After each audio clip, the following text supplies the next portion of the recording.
Dhammapada verse 49. Machariya Kosiya Sati Vitu. The story of Kosiya, the miserly rich man.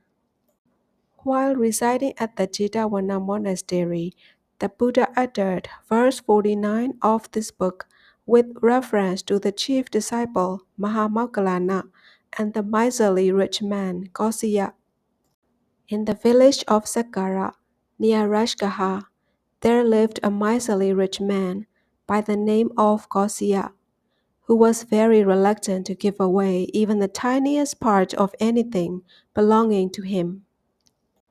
One day, to avoid sharing with others, the rich man and his wife were making some pancakes in the uppermost story of their house, where no one would see them.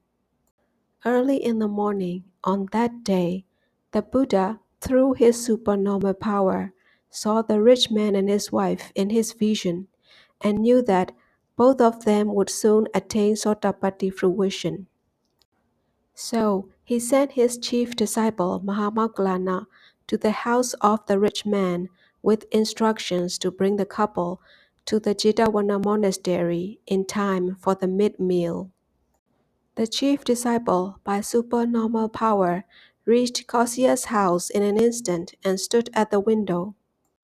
The rich man saw him and asked him to leave. The venerable Mahamoggallana just stood there without saying anything. In the end, Kosiya said to his wife, "Make a very small pancake and give it to the bhikkhu."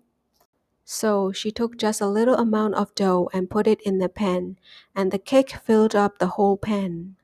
Kosiya thought his wife must have put in too much, so he took just a pinch of dough and put it into the pan. His pancake also swelled into a big one. It so happened that however little dough they might put in, they were unable to make small pancakes. At last, Kosiya asked his wife to offer one from the basket to the bhikkhu. When she tried to take out one from the basket, it would not come off because all the pancakes were sticking together and could not be separated. By this time, Kosiya has lost all appetite for pancakes and offered the whole basket of pancakes to Mahamoggallana.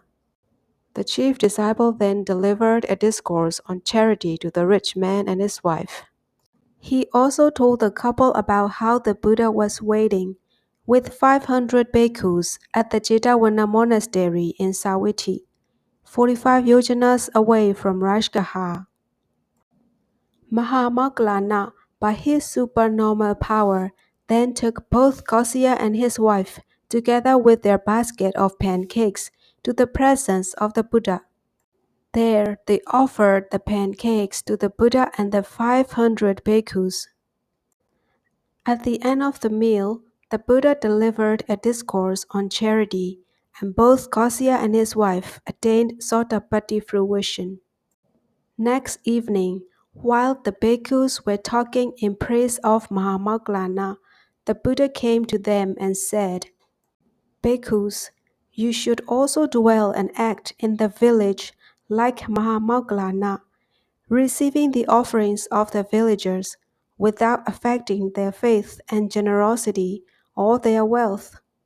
Then the Buddha spoke in verse as follows. Verse 49.